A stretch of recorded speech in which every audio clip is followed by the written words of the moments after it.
This is Commodore WALTER on the wasted wavelengths of WMDK, and this is not a pirate signal. Mad with power and more than a little drunk to boot, I am proud to share with you that we have taken the broadcast tower and studio.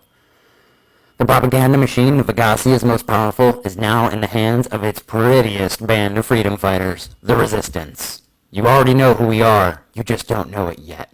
So let's get into it, kids. But first, a eulogy.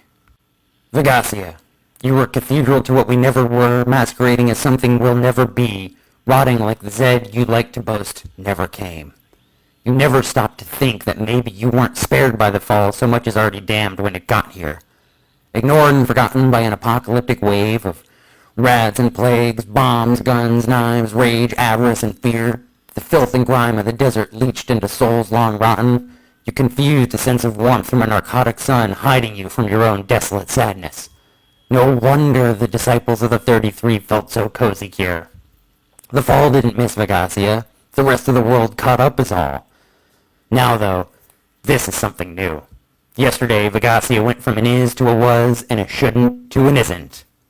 What happened was bananas, even by Vegasia standards. Dawn broke with hooves pounding to an undanceable beat. Final night DJs, brothers of the chrome but no brothers of mine, laughed at the idea of vengeance riding to town on horseback. But it did. You ever seen an unstable ride of a Lhasa gecko?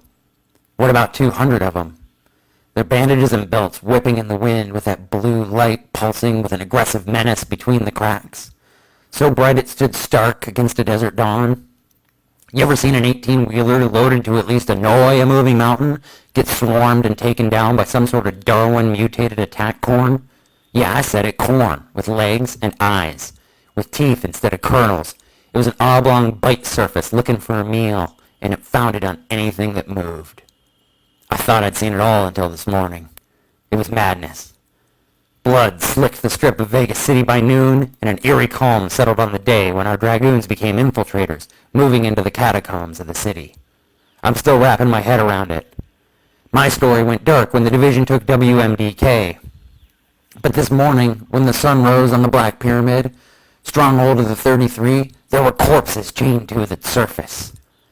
This is grimly common around here. FKs do dark dedications like that on the reg. This was different, though.